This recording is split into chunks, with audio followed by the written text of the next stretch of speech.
Hello दोस्तों। आज की इस कहानी में आप सभी का स्वागत है। मेरा नाम अंजलि है। कुछ दिन पहले तक मैं और मेरा भाई हम माँ बाप के साथ ही रहते थे भैया बीटेक फाइनल ईयर में और मैं सेकंड ईयर में। भैया ने अपनी बीटेक कंप्लीटेशन की थी। हम बहुत खुश थे। अब भैया को हमारा घर छोड़ दिया था, सिटी जाना था।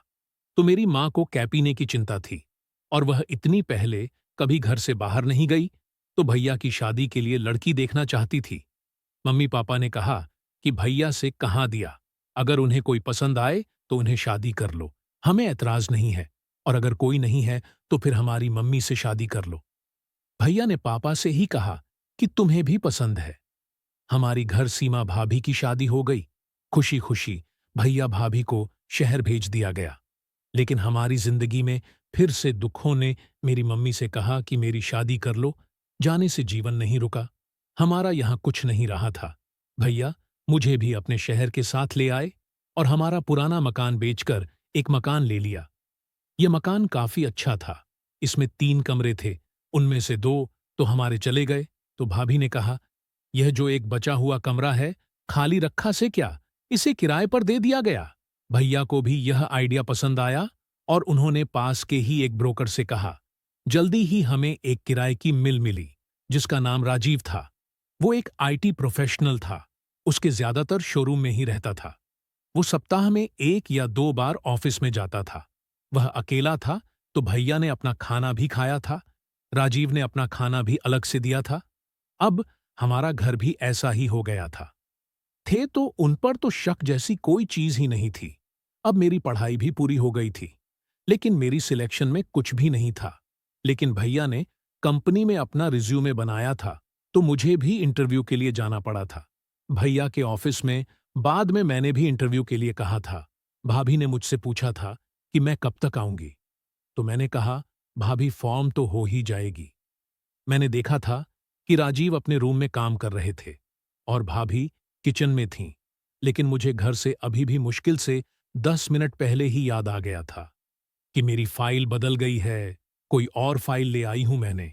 ऑटो वाले को ऑटो कूजने को बोला। मैं घर के दरवाजे पर ऊपर गया तो मैंने दरवाजा अंदर से लॉक देखा। ऐसा कभी नहीं हुआ था। मैंने दरवाजा खटखटाया, लेकिन किसी ने नहीं। जब बहुत देर तक दरवाजा नहीं खुला, तो मैंने बहुत जोर जोर से पीटना शुरू कर दिया। फिर से दरवाजा खुला हुआ था। सामने राजीव था।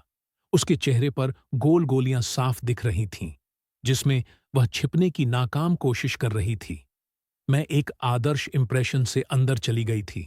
मैंने देखा कि भाभी लंगड़ाते हुए जल्दी जल्दी में बंद हो गई थी। मेरे दिमाग में सुबह की बात नहीं थी।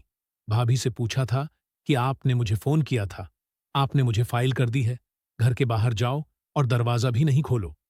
भाभी अपनी पहचान छुपाती हो बोली, हो, वो मुझे आवाज दी थी तो आ रही थी, पर मैं क्या करती थी, मैं शिष्य में थी। वह राजीव ने मुझे बताया था कि तुम आई थी, भैया की आवाज आई थी, मुझे भी थोड़ा समय दे दो। सारा दिन तो अपनी ननद के साथ ही हो भाई, थोड़ा समय हमारे लिए भी बच लो। भाभी तो पहले मेरी से डरी हुई। अच्छा मिला और वह चला गया। लेकिन शक का एक बीज मेरे दिमाग में पढ़ने लगा। अब मैंने अपना ध्यान देना शुरू कर दिया। मैंने देखा कि राजीव भैया भाभी के साथ कुछ ज्यादा ही फ्रैंक हैं, जो बातें करते हैं।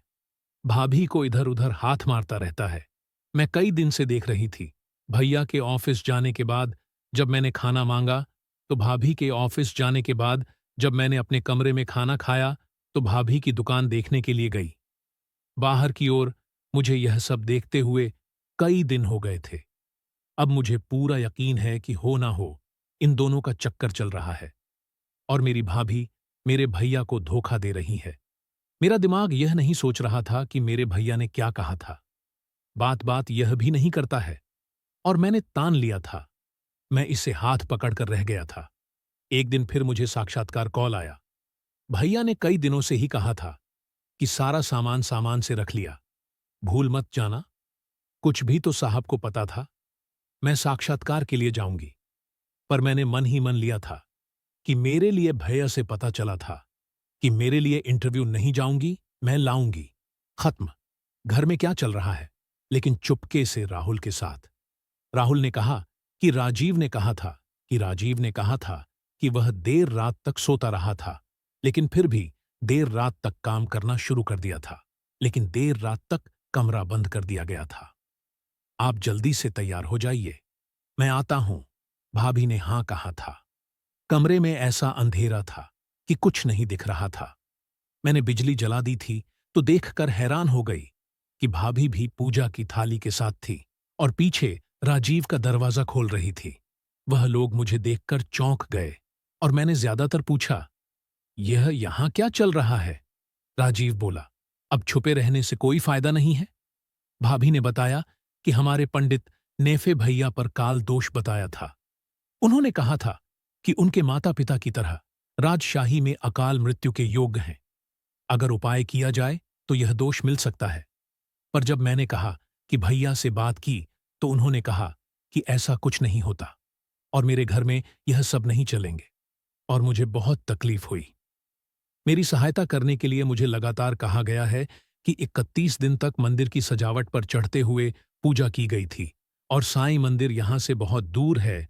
तो राजीव और मैं बाइक से वहां की जमीन पर गए हैं, वहां पर पैदल चलकर गए हैं। वहां पर मैं अपने पति से बहुत प्यार करता हूं, इसलिए मैं यह सब कर रहा हूं। मुझे बताएं कि यह सब लोग पूजा कर रहे हैं। उन्होंने यह सब पहले से ही प्लान कर रखा था कि अगर हम चलते हैं तो हम इसे बनाते हैं, क्योंकि मैंने एक दिन की चोरी छुपड़ी से की थी। मैंने देखा कि वह मंदिर के पीछे पुराने से घर गया था और बहुत देर तक मस्त वाला क्रिकेट का खेल कर रहा था। घंटों तक क्रिकेट के खेल के बाद भाभी की हालत बहुत खराब हो गई थी, क्योंकि ज्यादा दबाव बनाने वाली भाभी का घर खरीदने का मौका भी था। इसलिए मैंने कुछ नहीं बताया और यह सेट अब भी चल रहा है। लेकिन मैंने भैया के लिए कुछ कहा है और भैया धीरे धीरे किराएदार को अब बाहर बेचने वाले हैं। तो दोस्तों, वीडियो अच्छी लगी हो तो चैनल पर जाएं। Love you and take care के लिए अगले वीडियो में तब तक अपडेट करें।